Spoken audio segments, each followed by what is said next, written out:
किसी शहर में एक सेठ सेठानी रहते थे। उनके कोई संतान नहीं थी, जिससे वो दोनों बहुत दुखी रहते थे।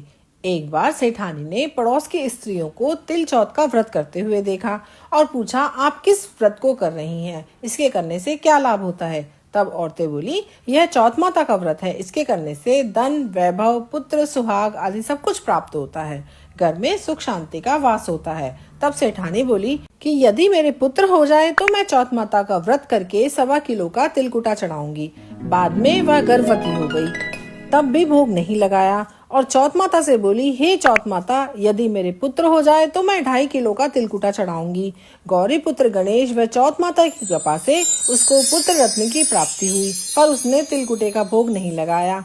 फिर वह लड़का जब बड़ा हुआ तो सेठानी बोली, इस लड़के का विवाह हो जाए तो 5.25 किलो का तिलकुटा चढ़ाऊंगी। गणेश जी महाराज और चौथ माता की कृपा से उसके पुत्र की सगाई अच्छे कुल की कन्या से हो गई और लग्न मंडप में फेरे होने लगे।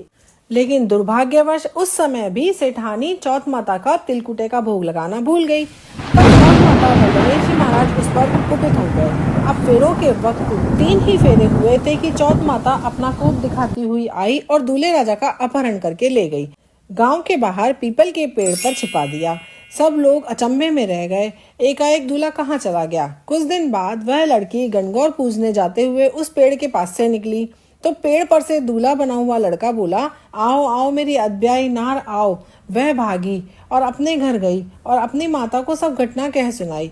तब समाचार सुनते ही सभी परिवार के जन वहां पहुंचे और देखा कि यह तो वही जवाई राजा है जिसने हमारी बिटिया से अधफेरे खाए थे। उसी स्वरूप में पीपल पर बैठे हैं।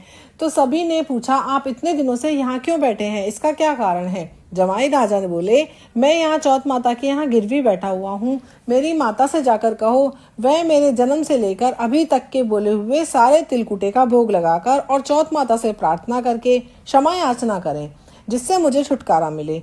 तब लड़के की सास ने अपने समधन को जाकर सारा हाल कह सुनाया।